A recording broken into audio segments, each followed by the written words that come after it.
बिस्मिल्लाहिर्रहमानिर्रहीम। अस्सलाम वालेकुम जी। उम्मीद करता हूँ कि आप तमाम खैरियत से होंगे। आज की इस नई वीडियो में हम आपको एक नई तरीके से नाम लिखना सिखाएंगे और ये प्रॉम्प्ट जो है आपको वीडियो की डिस्क्रिप्शन में या कमेंट में मिल जाएगा।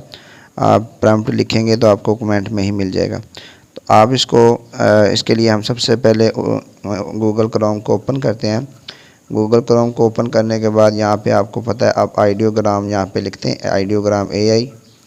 जैसे अब आइडियोग्राम एआई लिखते हैं तो ये आपके पास जो है यहाँ पे आपने पहली वेबसाइट पे क्लिक करना होता है। पहली वेबसाइट पे आप जैसे क्लिक करेंगे तो आपके पास वेबसाइट ओपन हो जाती है। तो अगर आप पहली मरतबा इसको ओपन कर रहे हैं तो आप लॉगिन करेंगे। इसके अलावा अगर आप पहले इस्तेमाल कर रहे हैं तो आपको लॉगिन करने की ज़रूरत नहीं है। यहाँ प्लस के निशान पे आप क्लिक करेंगे या नीचे जो प्लस का निशान है इस पर आपने क्लिक करना है। क्लिक करने के बाद ये प्रॉम्प्ट जो है आप यहाँ से कॉपी किया हुआ है और यहाँ से आप इसको नाम को चेंज कर लेंगे। जैसे मैं यहाँ पे चेंज करता हूँ, मैं यहाँ पे नाम लिखता हूँ सिफ़ान।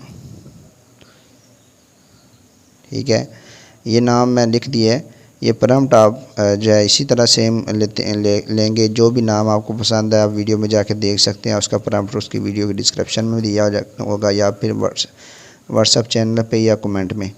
तो आप यहाँ पे इस जगह पे आपने सिर्फ अपना नाम चेंज करना होता है, बाकी सारा प्रॉम्प्ट यही वाला रहता है। ठीक है, यहाँ पे मैंने इसको नाम को चेंज कर लिया। उसके बाद हम जनरेट पे ऊपर यहाँ पे जनरेट पे क्लिक करते हैं।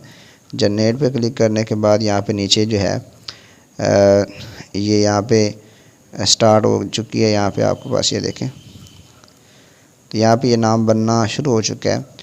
तो ये क्रिएट करेगा, उसके बाद जो है इसको कलर्स देगा और आपके पास बहुत ही खूबसूरत किस्म के नाम आ जाएंगे। अब ये देखें 80% 88% हो चुका है। अब ये बन चुका है। अब ये कलर देगा और ये देखें इसको यहाँ पे हम बड़ा करते हैं। ये देखें एक 3D किस्म का खूबसूरत नाम जो है वो बन के आपके पास आ चुका है। तो इसको आप अपनी डीपी पे आप किसी को लिख कर दे सकते हैं और उससे अर्निंग भी कर सकते हैं। यहाँ से आप इसको दबा के रखेंगे, इस जगह पे पिक्चर के ऊपर इसको दबा के रखेंगे। दबाने के बाद आप डाउनलोड इमेज पे क्लिक करेंगे तो ये आपकी पिक्चर जो है डाउनलोड हो जाएगी। आप जो आपका दिल करता है आप यहाँ से अपने पास ले सकते हैं। तो उम्मीद है आप समझ चुके हैं कि मिलते हैं अगली वीडियो में। तब तक के लिए अल्लाह हाफ़िज़।